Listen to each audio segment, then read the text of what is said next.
I'm Jim Csek. With me Renee Merrifield. and on the phone, Iain Burns, our managing editor. And what we're going to do, we promise this, we're going to break down the budget. It's not that easy to do. We're going to try and make this kind of like, we're going to get through because on paper alone, though, the Liberal budget is very thick. I don't know if you see that. It's a very thick one.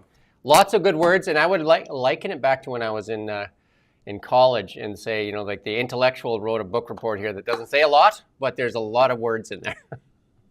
Whereas the other one seems to be a lot more concise and a lot more bullets, a lot more readable. And that one is maybe written at a level at a, I guess it's written towards the average person. It's more understandable. Well, it definitely circulated around social media. There was those that were saying that the Liberal platform was truer because they use more words, and then there were, than the Conservative platform. But ultimately, in reading through them, the words were not substantial in terms of creating the actual platform or the actual dollar figures. So I didn't find it to be necessary in terms of getting the point. It reminds me when I was in my professional program where you had to use all the buzzwords to get the marks, right? Like when I was doing my CMA. You had to make sure you hit all the buzzwords, and they definitely hit a lot of the buzzwords. What's your thoughts on that, Iain, on on readability? I agree with what you said, and I think when you read the Conservative platform, they even mention that a number of times how important plain speaking is, and they want to introduce that into legislation. And that's kind of their philosophy. That's certainly Pierre Poilievre's philosophy. He really believes in plain speaking. The Liberals, yeah, there are a lot of buzzwords. There's the phrase deeply affordable in there in regard to housing, which I thought was just hilarious and completely meaningless. But for all that, you're saying that it could be like a university essay or something. They misspelled the word center. They spelled it the American way. So I thought, you're not going to get any marks for that. That's an instant fail from me. And that's a good catch, Ian, because I noticed that too. And then I thought, like, who actually proofread this? Because it certainly was something that I noted as well. I'm going to guess McKinsey and Co. and they would have thought it was fine. Yeah, I mean from an office in Washington D.C. That's right. Totally. And that is something that we should note is that to date I have not found who edited or who audited the Liberal plan, but the Conservative plan was audited, but not by not one, but two different former economists, one for the Bank of Canada and one for a private financier, and both of them found the numbers and the claims of the Conservative one to be true. So to date, I haven't found anyone who's validating the Liberal plan, and yet it seems that the economists are certainly coming out in droves against what the Liberal plan will do to Canada and to Canadians. Yeah, just on the surface, the two plans, the Carney plan, definitely a lot more debt. And then, in that he's defending that by saying that they need that to kind of like fight the worst spot we've ever been in our lives. And on the other plan, there's a lot less debt and then more reliance on utilizing our natural resources to kind of keep the debt down and increase our revenues. I think that's a fair assessment. Yeah, and both of these have assumptions, right? There's assumptions on the tariffs. In the Liberal plan, there's assumptions on the economy. In the Conservative plan, there's assumptions on productivity. In the Liberal plan, there's assumptions on, how much increased revenue a stimulated economy will bring in the Conservative plan. So there are definitely assumptions within both. But I think that the key thing is to look at what those assumptions actually tell us about what the policy is trying to do. In Carney's plan, it basically is, he's going to spend a lot of money, and for every dollar, he might get, half a dollar back in stimulated revenue or economy. Whereas in the Conservative plan, they're actually going to cut costs, and they have a much lower spend while spending on trying to stimulate the economy. So it definitely is very interesting to see the different approaches that they are each taking. Yeah, and maybe we'll try to break it down in some of the sections, and let's just start with crime because they both have a kind of a different take on the crime. Pierre Poilievre, one of the things that has been kind of contentious, he said he'll use the notwithstanding clause to kind of like increase sentences for, or make them consecutive sentences for mass murderers and stuff like that. Whereas I think Iain, on the crime portion in Carney's bill, or budget, what did you see? Yeah, I mean, I found that quite jarring, to be honest, because right at the top is a fairly long section on gun control, and that is, it seems to me, a figment of certain people's imaginations that people are going out there, they're getting their PAL license, extremely difficult, long-winded process, quite expensive, can take over a year to do that, and then you have to have a cabinet to store your gun, and they have to store the bullets at a separate place and all the rest of it. Really, it's a very restrictive system. But apparently, in the Liberal Party's imagination, that's one of the primary sources of crime. But of course, it isn't. The statistics bear that out. So that's a very politicized choice that they made. But they do the rest of the Liberal platform on crime is what we discussed it earlier. It's kind of lots of generalities, lots of vague words. Like, for example, I'm just looking at one here. Put those profiting from fentanyl behind bars. Just compare that.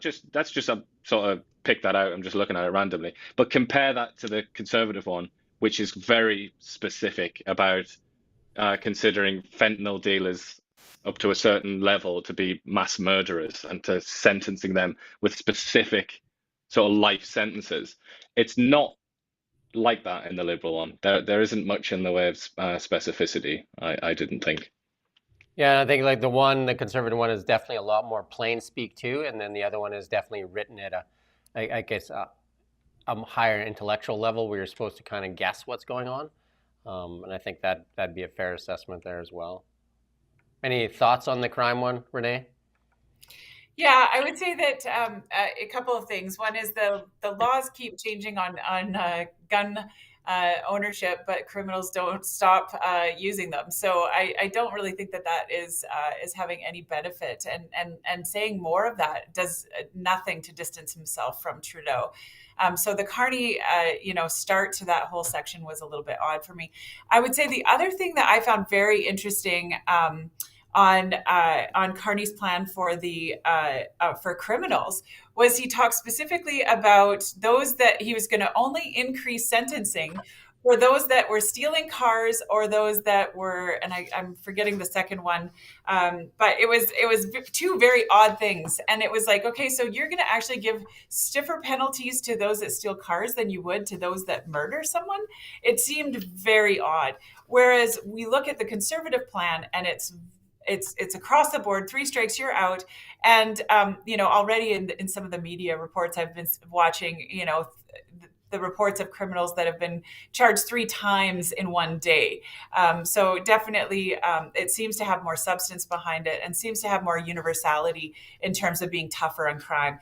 The Liberal platform is very weak on crime and basically, is picking at kind of the sexy political agenda, but doesn't really give us anything that's of substance. Let's talk about one of the things and one of the biggest crises in Canada, and it's something you're very familiar with, housing. Let's talk housing, the 2 different plans, because they're quite different in the 2 housing plans. I'll try to summarize it first, then you guys can jump in. Mark Carney's plan is removing the GST for first-time home buyers from $1 million and under. And I think it's been expanded in there now to, I think he had an addendum in there. So if it's up to 1.5, there's a reduction in the GST if to match Conservative plan. For Poilievre's plan, it's 1.3 and under for all home buyers for the removal of the GST. Also, an incentive for municipalities to remove their he'll pay up to half the DCCs, and that's up to $100,000 in tax break for the home buyer. On the Carney side, there is more for developers in that, or modular home builders. There's a $25 billion financing fund there for modular home builders, another $10 billion for low-income home builders, and another credit in there for MERBs for property developers to get a tax credit tax credit on multifamily homes or multi-unit residential buildings. Yeah, and I mean, we've already talked about this in earlier episodes about how this is a fairly disingenuous. The modular home builders, grant is basically money that Kearney will profit from through Brookfield. So, that's pretty disingenuous. But I think that your point about the Conservatives and the enormous amount of funds coming back, it's definitely been, in some of the chatter that I've heard about, in that it's giving people hope that they can actually afford, to buy again, where they just haven't seen that in the past.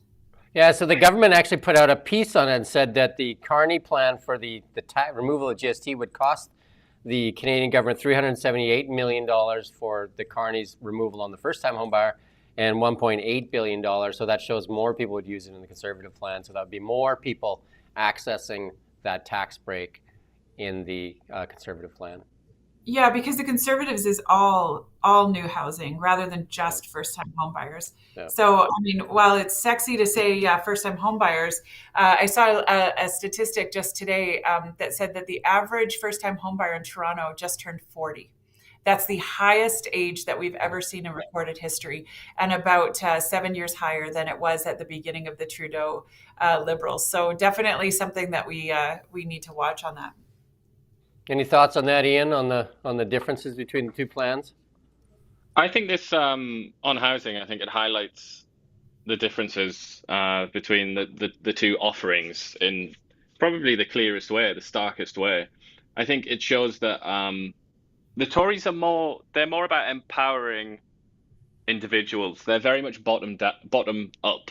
That seems to be their economic vision, almost like Friedmanite, but not quite. He's not quite that extreme, not quite Chicago school.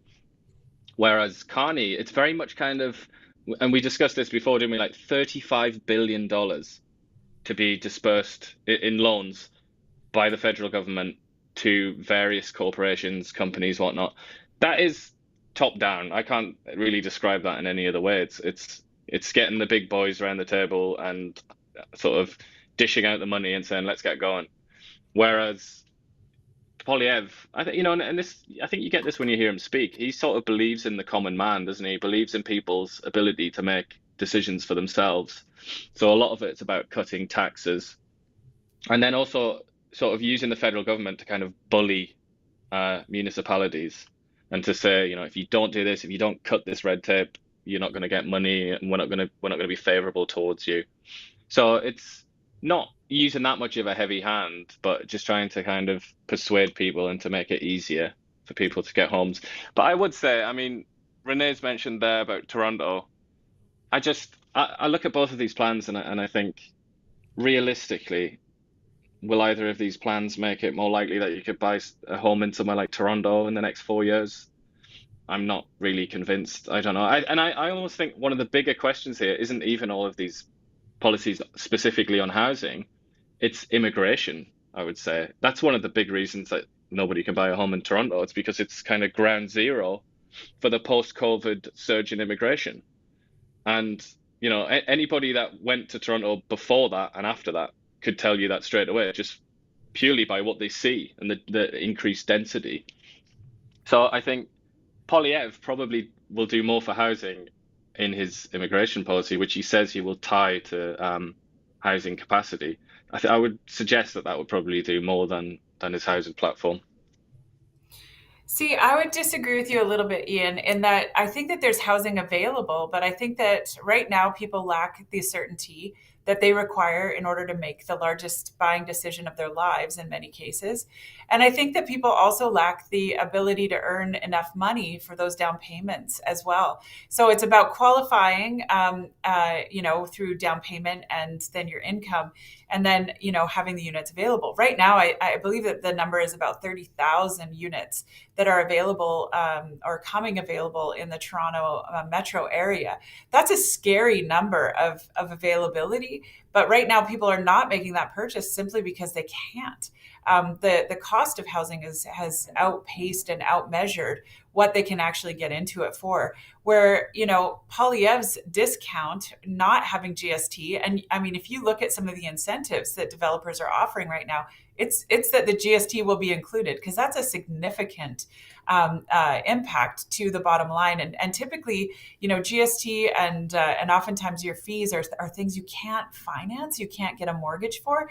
So those are additional dollars that that a purchaser would have to save for. I do think that Poilievre's his plan is getting at the core of the issue, right? If you want to make it less expensive, you have to have it cost less. Asking the cities to actually pass on the savings that they get from having federal dollars invested is a positive. The federal government's been investing in a lot of infrastructure projects that actually don't trickle down to the end buyer, that stay in a city's DCCs, and the city just mops it up as surplus into these hefty accounts. And I mean, I love that, that we live in a city as beautiful as Kelowna, but, as a developer, sometimes it's a little bit hard for me to see the $1 billion investment account that they have, and to know that a lot of development cost charges have gone towards that. So I do think that what Pierre's plan does is it says, hey, we're going to give you money, but you have to actually make that go towards a lessening of the DCCs. You lessen the DCCs, you absolutely are going to lower the cost of housing, which is a very big positive. You lower the cost of the GST, you're going to lessen the cost of housing. But the other thing is the bureaucracy and trying to get through faster. You get, more people building, you are absolutely going to lower the cost of housing. Right now it takes in the city of Vancouver or Toronto, 7 years to build a tower. That's a ridiculous amount of time, and it's not the build, it's actually the bureaucracy that's taking that amount of time. Lots to get through, and I think the thing that called the election is one we should talk about. The carbon tax really is kind of how this government got brought down. The Liberals plan to kind of just move the carbon tax into the industrial group, or keep it there and actually probably increase it, whereas Poilievre has said he'll not only cut it at the consumer pump, but actually all the industrial carbon tax as well. Completely different platforms in that regard. Your thoughts on that, Renee? Oh, if you don't cut the industrial carbon tax, it doesn't matter what you've done to the consumer. The consumer is still paying for it, and it breeds, again, a lack of competitiveness within our industry. Already, we've been scaring investment dollars out of Canada. We've been scaring, industry out of Canada. This will only do more of the same, and basically that's Carney's plan. He's trying to get carbon pricing, and he wants to actually charge a carbon tax on incoming goods, and that's only going to cost Canadians more in the long run. Well, that's basically a tariff, and he has that number increasing, so that'll be a tariff on U.S. goods coming into Canada. So I mean, his big win is against the tariffs, but then he's going to tariff them with a tax as well, so that seems odd. Any thoughts, Iain, on the two different strategies as far as it goes to the carbon tax there? Well, I would say, to say it as neutrally as possible, it would have to be the Liberal platform is more climate friendly, less business friendly, and it's the reverse for the Tories. I would say that's the sort of has to be acknowledged as a general sort of description of it. But what interested me most about this was, again, to do with language, the way that there are 3 mentions of carbon tax in the Liberal platform. On 2 occasions, they just say carbon tax, which is interesting in itself, really, that they use that term.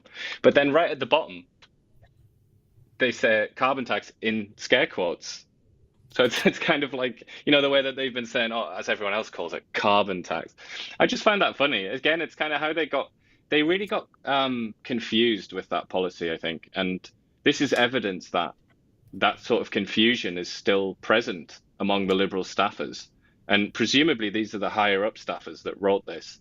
And they're not on the same page, because obviously whoever wrote this line with the speech marks is still on that's the old song that they were singing. Whereas in the other mentions, it's like, no, we acknowledge it's the carbon tax. I just found that quite interesting. And I guess we segue a little bit into the you did a search on this, Iain, on pipelines, on oil and gas. Where is oil and gas in the two plans? Well, I would say the Conservatives are just all over that. I think it's fair and accurate to say that that's at the absolute center of their plan for the economy and what they would consider to be the economic rebirth of Canada. It's all about building and extracting natural resources, getting rid of C-69. That's the one that they call the No More Pipelines law. Forces you to go through a lot of hoops to get anything passed. And then what they also call the West Coast tanker ban, which is C-48. That's the one that stops oil tankers. I can't remember where it's sort of the northern coast, isn't it? I can't remember where it begins, but it's kind of that would have affected anything out of sort of Prince Rupert, wouldn't it? And then it's there's too much to even talk about. But suffice to say, the Conservatives are pretty much all in on natural resources, whereas the Liberals not so much. Yeah, they're quite interested in an east-west electricity grid. They're quite interested in being a green superpower. If you do your Control F pipeline, you get zero results. They're not interested in talking about pipelines. No, and they're not interested in talking about any natural resources. I think you drew attention to that really eloquently, Iain. I don't find natural resources in this plan. The green economy, there was a great white paper that was done by David Williamson, who is one of the chief economists for the BC Business Council, and in which he talked about, how much money is actually in the green economy. And without government spending, there's very little in the green economy. It's very difficult right now to try and make a go of it in that era. Or in that area or in that industry. And so, what I see is a lot of government spending in the Carney plan rather than, actually unleashing our natural resources to really spur on prosperity within our economy. I just interviewed Gordon Campbell, former BC Premier, and he must have read my LinkedIn post on the hockey analogy because he used a similar one. He says, we're not playing our McDavids and our Wayne Gretzky's on the ice. We're playing B players, and that's the thing. And Iain and I have talked about this, and as of you and I talked about this, Canada's number one export by far is oil and gas. Like, it contributes just in Alberta alone $90 billion to our GDP. And if you add Alberta and Saskatchewan together for energy, they are even bigger than all of Ontario's GDP. So it seems like that part of our sector is being shut out. And then we remember Karina Gold's tweet and saying, like, keep it in the ground, landlock it. And I think, no, it's Carney that says keep 80% in the ground, and Karina Gold says landlock it, which they've essentially done with Bill C-69. Yeah, and this is not a deviation in any way, shape, or form of this. This is more of the same. So this is an echo of Carney's book, values, and really this is a plan that really models that out. And the difficulty is that the economists agree that he will spend us into oblivion with this plan. So it's a spend heavy plan. It's lacking in a real economic generator or regenerator, and ultimately the Conservative plan will lend itself better to prosperity for Canadians and a lower cost of living. Yeah, it just seems odd that Canada, our biggest, like if somebody talked about Canada on the world stage and they say, what does Canada have other than the second largest land base in the world? The biggest thing Canada has is the largest natural resource by diversity. And that is the one that's getting downplayed for some strange reason. And we're trying to develop some new technology, like, Justin Trudeau, when asked to sell LNG to the Japanese and the Germans, said there was no business case for it, but he'd sell them hydrogen, which we really don't have any of that to sell. Yeah, and there is a bit. It's not just a business case. There is an actual environmental case to be made for getting our LNG off of our borders and into countries that are currently burning or utilizing energy sources that have higher emissions. There was a white paper done just over a year ago by the National Bank that showed that if we just got the 5 LNG projects in BC up and running, that we would offset 3 times Canadians' emissions over, like, all of our emissions. We would offset it every single year. So it's, it's really looking at the global crisis of climate change rather than a microcosm of climate change, and trying to look at how we can contribute to the overall emissions lowering rather than just our own. And they mention that the Conservatives mention exactly what you just said there, where they say that they would use Article 6 of the Paris Agreement to export Canadian resources. And that is certainly, anybody that's done an undergraduate degree in economics, or even just read a book about economics, would know that is historically kind of how these things work. And the example that you often hear is about elephants. Like, why do elephants still exist? And the answer is because ivory, or what ivory was used for, what their tusks were used for, was replaced by other technologies like plastic. That's literally why they're still alive. It's because they weren't necessary anymore for things like, billiard balls or what have you. Technology, like better technologies, tend to displace these older technologies. And you have to remember that in places like India, which is usually given as the main example, they're burning lignite, which is brown coal, the worst possible thing that you could do for the environment. And they're doing that because it's reliable and it's cheap. They have access to it, and it's in their national self-interest, basically. So you can't blame them for doing that. But if they could only have LNG, natural gas, it would dramatically reduce global emissions, and it would displace that older, much worse practice or technique of generating energy with a much more efficient and a better one. And this is something that I think the hostility to LNG, the hostility to natural gas from some people in the climate lobby, let's say, is one of the most baffling things to many people, many experts, because it really doesn't make a lot of sense, because it actually would make a dramatic difference in global emissions. Whereas things like, trying to deindustrialize a Western country like Canada or Britain or something like that really wouldn't make much of a difference at all. If anything, it would make things worse. No, you're exactly right, Iain. Basically, if everyone ceased to exist in Canada, we would lower the overall global emissions by 1.6%. But just by getting, LNG off of our borders, we would lower total, world emissions by, 6 to 8%. So you're absolutely correct on that. And, you use the example of India. That's a perfect example of how LNG from Canada is so needed. And if they're not going to get it from Canada, they're going to use, other energy sources like coal, or they're going to get LNG from other countries that do not have the human rights, laws that we do, or do not have the emissions controls that we do. So, in doing so, Canada has LNG that's produced at 44% less emissions than anywhere else in the world. So we should be proud of that, and we should be making sure that those are the poker chips that we have on the table. And right now, we're taking those off, and definitely Carney's plan does not put those poker chips back on the table in any way, shape, or form. Let's talk media. Mark Carney has come out in support for the CBC.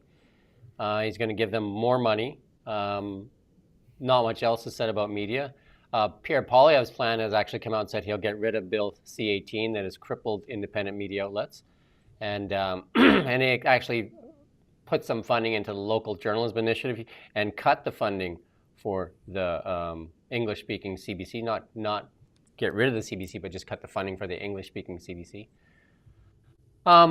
Peter Menzies did a story that said basically on election night, people will be voting for the fate of media. It will live or die as of Monday night. And Holly Dones also talked about it, saying, of Blacklock, saying that if the Liberals win again, it'll basically be one media outlet left in Canada, and it'll be an arm of the government.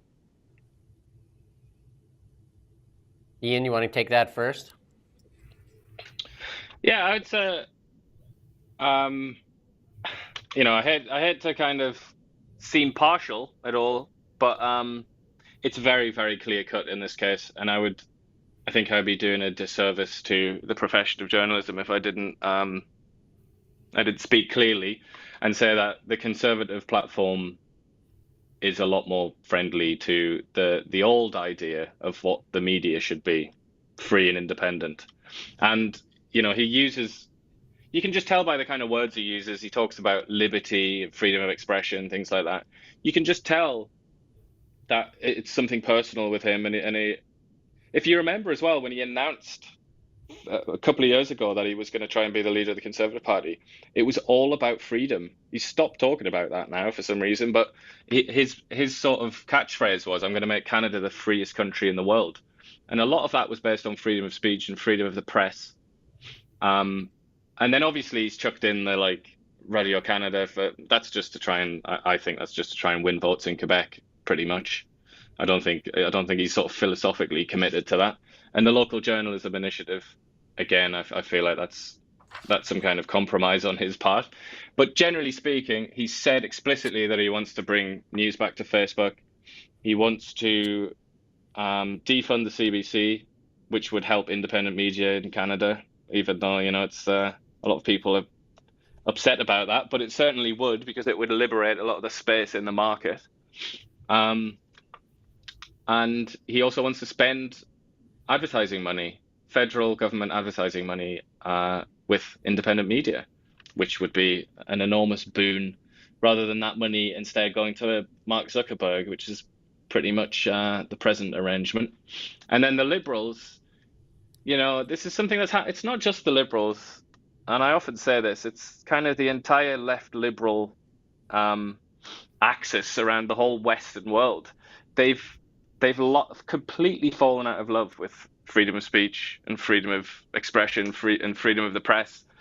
It's happened over about sort of 10 years, I would say, and now I think they're at their peak now, and they have a general sort of hostility and suspicion of the media. They have a massive suspicion of freedom of speech because they think they can't say the words freedom of speech without saying the words hate speech. They almost have to be in the same sentence for people of a certain political persuasion. And sure enough, that's what the Liberal platform's all about. It's all about protecting people from speech rather than protecting speech. So on this one, it's really clear cut. The Liberals stand for empowering the CBC, giving it even more money. Somehow that's going to lead to better local news coverage. They suggest. I don't really know how that's going to happen, but they think that that's going to happen. Keeping up the kind of arrangement that we have now, the status quo. There's nothing about trying to get news back on Facebook, which is obviously a huge disadvantage to independent media. Yeah, I mean, if you've been paying attention over the last couple of years to the sort of media landscape and where media meets politics, it's not going to surprise you. I don't think the platforms. Yeah, and I'm going to just echo, and I was trying to give Iain the first words there because I hadn't heard his opinion on this particular topic. But this is a really big turning point for us in media's history, and I do think that without repeal of C-18, we are going to see more of our independent media struggle, and to promise another 150 $1 million to the underfunded CBC, I think is one of the most ridiculous use of taxpayer money that I could think of. We need our independent media. We need that freedom of speech that Iain was just referencing, and this is scary times when we see really muzzles being put on those that are trying to and are desperate to uncovering the different aspects of government that need to be held accountable. So this is a scary one, and it's a very clear cut, yes or no. Are we going to have free and independent media, like the Conservatives see in their plan, or are we going to forever see them muzzled and discounted and ultimately disadvantaged within those channels and within that industry? Scary for democracy because we rely so heavily on our journalists to bring us the news. In the interest of time, I'm going to go to kind of like a quick fire and try to touch on some of the topics in here because we've covered off some of the bigger ones. And then you can just add a comment or just pass or whatever you want. This one surprises me that it's in here. Provide, like in a plan like this, provide a strong pass for the summer. So the kids will get 2 months off, or kids 18 and under will get free passes on Via Rail, and you can attend a National Gallery Museum. But to me, that doesn't seem like it should really be in a plan like this, but it's in there. It's irrelevant. Yeah, that's what I kind of thought. Frivolous, isn't it? Yeah. Kind of like the GST 2-month holiday on tacos and tinsel that Chrystia Freeland herself said, a political gimmick, nonetheless, right? Yeah, or the $1,000 back from our NDP government. I mean, it is those things that come out during elections where parties make promises just for that quick, cheap win. Global leadership takes up a lot of content or space in here. They talk about Canada assuming the role of global leadership. I'm not sure what that means. It's just a lot of words in here. Restore Canada's diplomatic presence abroad. Weren't the Liberals running the diplomatic response for the last 10 years? So we're going to restore it, build alliances, defend our values and peace. There's an interesting part there, which I immediately sort of noticed that it screamed out at me. And it's what you just said there about the diplomatic presence, where it says the last time Canada issued a full foreign policy was in 2005. And I just thought, yeah, like for a lot of people in the Liberal Party, I think it is still 2005, isn't it? Like, and I know that's a very generalized, almost harsh thing to say, but it kind of emphasizes a little bit that the last 20 years might as well not have happened for a lot of people in Canada. I think that's my honest assessment. Leverage Canadian expertise to solve global problems, including leveraging our tech ecosystem with increased funding to accelerate progress on the UN Sustainable Development Goals. That will have zero impact on Canadians' lives. This is the one I like because I like the word. It's in here a lot. Use Canada's G7 presidency to catalyze action. Catalyze. That's definitely the kind of thing you'd see in a press release from the UN or, the Bank of England or any of the various institutions that Mark Carney has worked for. One of the things, though, what's that? And I just want to get back to what this election is all about, right? People can't afford to live. Our food banks are up, and food bank usage is up 40% year over year. Like, kids are, don't want to have sorry, I shouldn't say kids. My kids, ages 23 to 29, that next generation don't believe that they can afford to have kids. They can't afford to buy a house. We just talked about, first-time home buyers, average age going up to 40. If you can't buy a house until you're 40, when are you going to have a kid?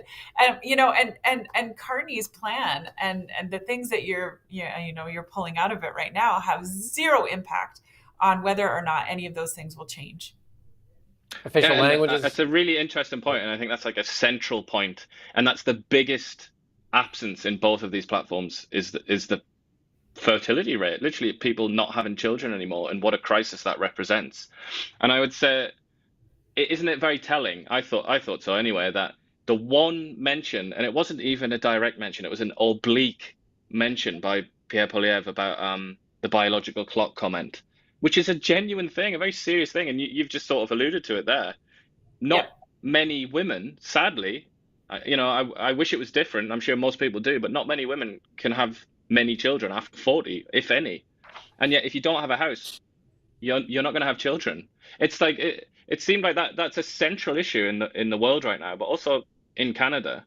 And the one time that it got even just a little bit of an airing, it was denounced as misogynistic or something like that. And I just find that it's a little bit sad, I think, for the the level of political sophistication that we have in this country, it suggests that it's not really high enough to deal with an issue that serious.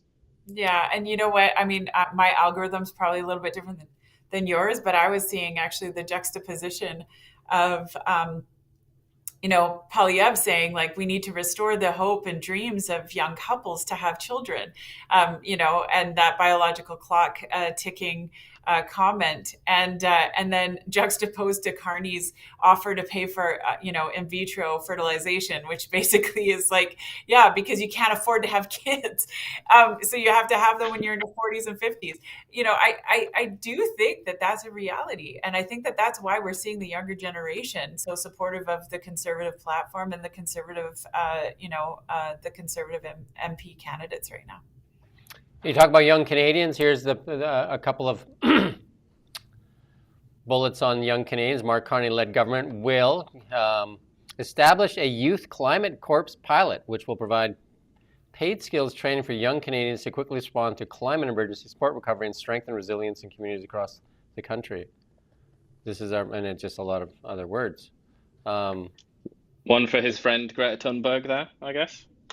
There you go. And get young Canadians their first job by connecting young people to jobs and skill development opportunities that they need to launch their. I mean, these are a lot of really nice words to fill pages.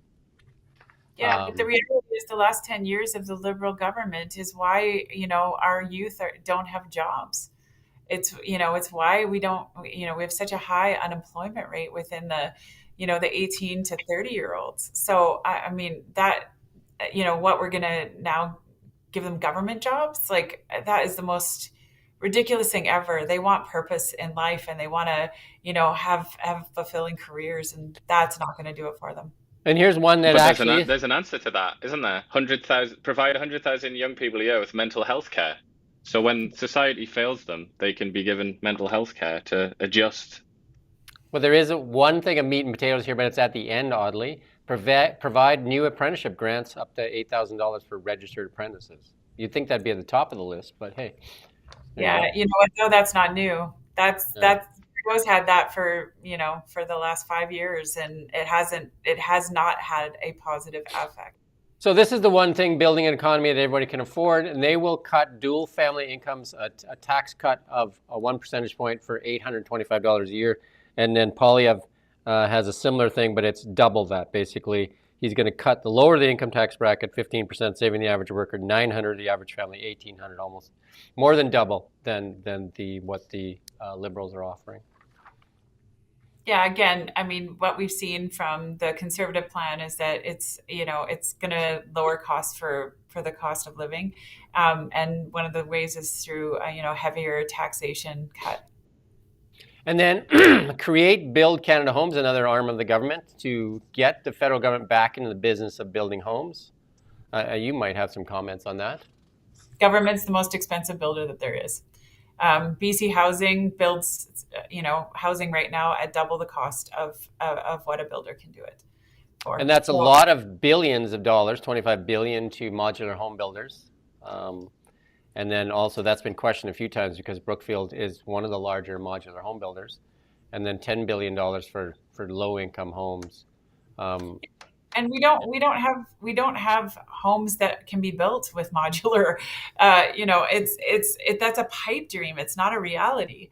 So we don't have land. We don't have the capacity. So that's just ridiculous. I think this is one of the key things. I think this is their key platform. It's on page 43 for anybody that wants to look. Building a clean economy and tackling climate change. I think this should belong on the first page because I think that is their number one priority, because everything seems to be centered around, if you look at the language throughout the document, that's what this is. And if that is what you want, then that is really what that is, right? I think that belongs on the front page. Energy superpower, energy security, but it should have the word green in front of it. And this is Carney's truth that's coming out. This is also where you're going to find a very divided Liberal caucus. You're going to have some that believe that they need to be cutting the carbon tax, and then you're going to have others that believe that they need to go all in and go to $300 a ton. What's interesting is on Mark Carney's coronation night, Jean Chrétien stood up there and talked about building pipelines. That's what he kept saying. He kept saying, we're going to build pipelines. We need to build pipelines. And everybody in that room was applauding Jean Chrétien on that now is the time to build pipelines. Everybody was applauding. Jean Chrétien was an amazing, economic generator for Canadians. He was a fiscal conservative. But he was a social liberal, and he did great things for Canada, balanced more budgets than any other prime minister in history, and did very, very well in righting the ship that Canada was, in terms of the trajectory that Canada was on at the time. Continue to be a world leader in carbon capture, utilization, and storage technology so that Canada is a world leader in responsible energy production. We are not. Again, it's also the idea that Canada could make even the slightest difference to global emissions at the global temperature. I mean, again, I wish that was the case, but it isn't. It just isn't. It's nonsensical, and it's not a reality, but it is something that Brookfield has been working on. It is, their whole carbon capture, and they came under scrutiny for some of their greenwashing and some of the ways that they were doing some of their even their carbon trading. So I think that this is another way that Brookfield will be able to profit off of Canadian tax. And then if we just go over to the Conservative plan here. Lower income, we talked about that. Build 2.3 million homes, lock up criminals. We've talked about that already. Scrap, this is a big one. What's it? Go ahead, Iain. I'll say this after you, or maybe at the end.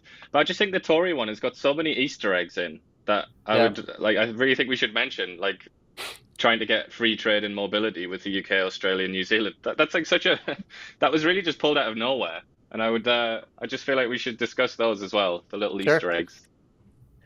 Scrap the capital gains tax hike and axe the tax on reinvestment Canada. I think this one to me is the rocket fuel in this whole plan. I mean, I think that one is sitting on a gold mine, because what we have in Canada, and Renee have talked about it so many times, we have this giant sucking sound with capital fleeing Canada. This is one way to keep that capital in Canada, because when they sell something, they don't have to pay any tax if they reinvest it back in Canada. And the US has this already. I mean, we have investors that are currently in the US, and they talk about that will never pull their money out of the US and pull it into Canada, regardless of what the exchange rate is, because they get that capital gains exemption when they reinvest. And I believe that is the rocket fuel in here. And I think that is, as an accountant, I look at that and I think, oh my God, so many people would take advantage of that. That will keep capital in Canada. And then, if I was David Eby right now with what's going on in British Columbia, I'd be screaming for this, even if the Conservatives don't win. That is the number one thing.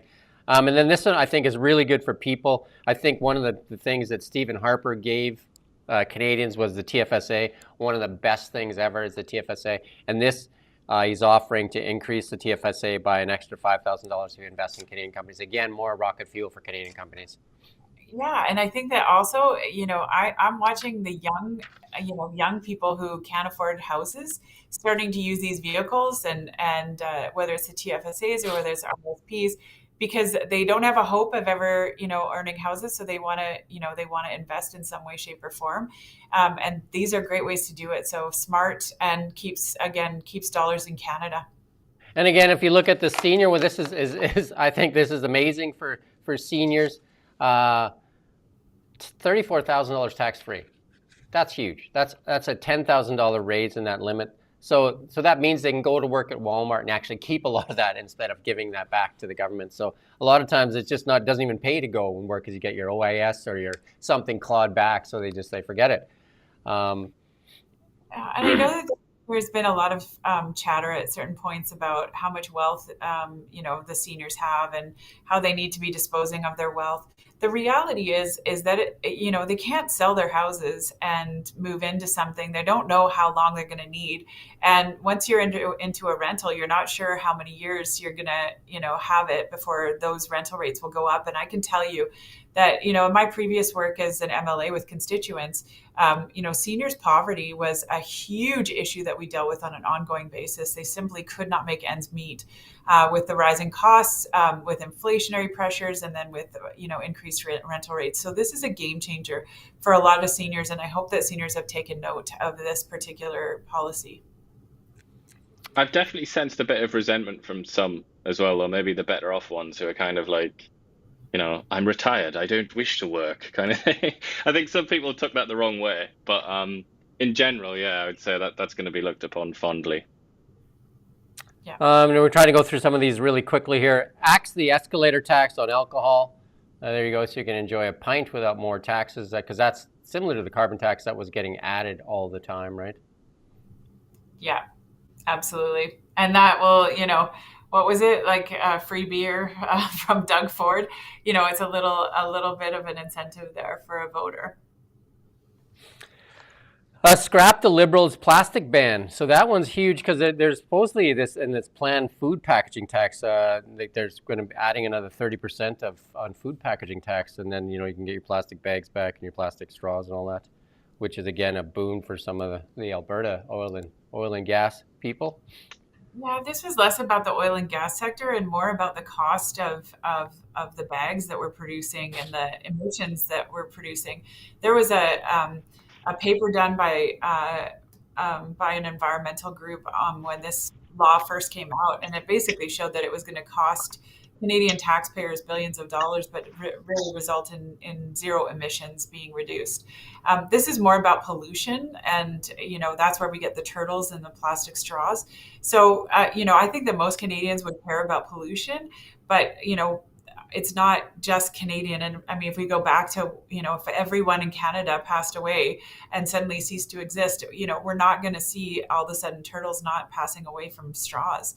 The amount of pollution that's going into the waters from other countries that don't have any sort of controls on pollution or pollutants, I think it has a far greater effect, and certainly is not where I think our billions of dollars should be spent at this point. Never hike taxes and pass the Taxpayer Protection Act. Yeah, this was an That's interesting. one of those Easter eggs. Yeah, that's the one. So I knew you were thinking about that one there, because that one's a big one. That's huge. I mean, I have to be honest though, that is big, and I'm sure a lot of people will be grinning from ear to ear at the sight of that. But I wonder, I don't know, maybe Renee would have more expertise, but how practicable is that really? Is that realistic? It's very difficult to do, but you can do it for sure. Taxation is an easy a way for governments to not control spending and to take it from taxpayers. But there's only one taxpayer. So, I mean, what I loved about this one is it has to go to a referendum. So, taxpayers have to weigh in. That's going to give government serious pause to adding more cost to government. And I think that there's some real merit in seeing this. I wish there was more news that was given to it, because I think it's a revolutionary measure for sure. And we talked about this. Let's go ahead, Iain. Sorry, just to add. So the Tories did that. That was their kind of let's write a new law to protect something, and that was to protect taxpayers. That was their priority. Whereas the Liberals, I'm just remembering, they had a line in there which is to protect the CBC and the funding of the CBC by law, so that if you wanted to change their funding, you had to pass a law through the House of Commons. I mean, it's just kind of interesting to see the different priorities there. It's an interesting catch, Iain. I didn't catch that one, but I like how you juxtapose those two. And then we did talk about this quite a bit. Unleashed Canadian Energy is basically unleash the beast, right? And that is Canada's biggest strength. And it goes through and talks about, creating that national energy corridor, the one and done approvals, scrapping the taxes, repealing 69, repealing C-48, and on and on and on, a bunch of stuff. Quite a bit of stuff there. And it even lays out 10 projects that are kind of like highlighted that can get going right away. I know that we're trying to wrap up here for like at the hour here. So is there anything you want to cover off, Iain? Any of those Easter eggs that you want to bring to the forefront? Well, I'll do a few. I'll see if I can pick out the best ones. Definitely that Kanzuk thing, which is to basically unite the old dominions of the British Empire into a kind of sort of like a European Union style thing. That would fundamentally change the lives of Canadians forever. It'd be probably the biggest thing that had happened since free trade with the US. Probably bigger than that, actually. and obviously also won't happen, but that's a different thing. The Made in Canada documentaries about how Canadians helped to win the world wars. I thought that was very interesting. State-funded patriotic documentaries. That really intrigued me. One of the ones that we haven't mentioned is that in the platform, the Tories pledged to maintain health transfers and then preserve. That verb is proving to be very controversial, but preserve existing dental care coverage, existing deals with the provinces on childcare and pharmacare. So obviously, Carney and the Liberals are saying that means that they're going to kind of freeze it as it is, but people in the future will miss out. One of the most interesting ones to me, and it's pretty minor, but eliminate the requirement to have a university degree to work for the federal public service.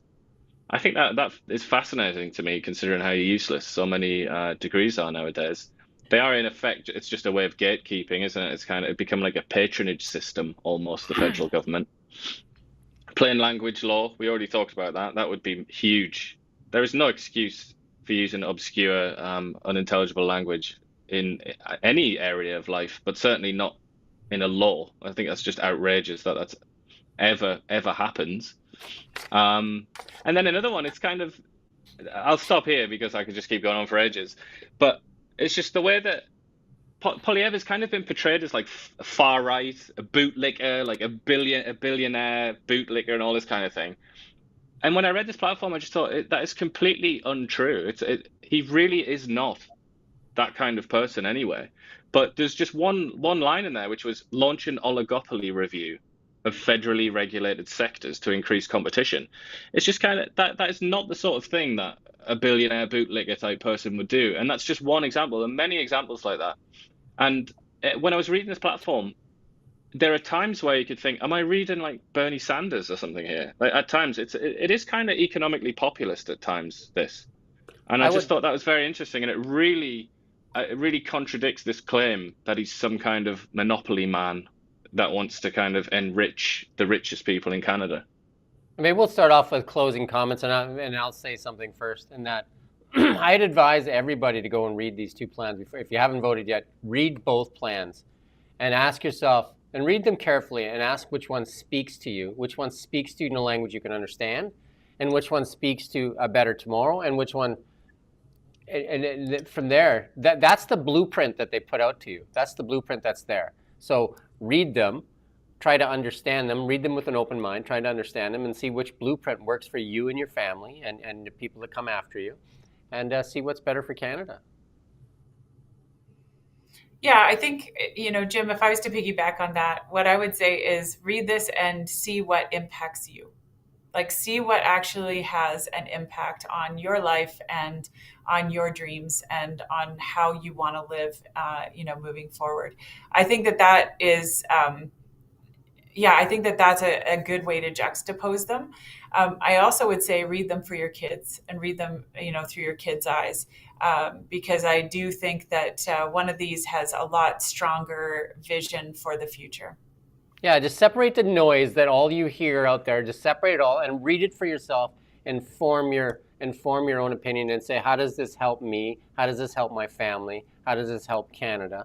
And just ask yourself which plan makes sense. Which plan can I understand? And just go from there. And then you can add in all the other stuff, the noise that comes out there, because you should be smart enough to make your own decision. You shouldn't have to be somebody to tell you what it is, right? So these are written for you to read. They're the blueprints. They're the actual blueprints these two parties are going to do. Yep, agreed. And they're not Iain? Contracts, though, I would say. that would be They're my not comment. This is not a legally binding contract. A lot of what's in here will absolutely go nowhere, guaranteed. And when I was going through there, I was kind of like, yeah, no way. There's there's lots of things like that. There's a lot of guff in here. But you have to the way to do it, I think, is like summarize it almost in like a sentence or something like that. And it's an impulse. Each of the parties is showing you what their impulse is and their general sort of tone, their general direction that they want to go in. The specifics, there's always a chance that they're going to just renege on any promises they make, any specifics they list. It happens all the time. But you can definitely see general directions, I think, in both of these. And that's what I would say. think more about the kind of philosophies and the directions rather than necessarily the specifics. Yeah, and I would say that if I read the Liberal plan, it would say that we're going to kind of stay in that same track, where it's going to be about climate change and it'll be a similar where we're supposedly a global leader and we're supposedly take on some kind of global role, and where the citizens come. What did Trudeau say there at one time? That it's like if you can't pay your rent and if you can't do that, that doesn't matter. It's really about your social responsibility to the world and stuff like that. So that's what I read it. And then the other one is Unleashing the Beast, and that's the energy sector, and that's really what I see. And it's about how to tap those resources and exploit them for the future of Canada. Agreed. Iain, any final words? Well, final words have to be go out and vote if you haven't already, as many people seem to have done. And there you go. And then we've got the paper business busy. Got all this paper here.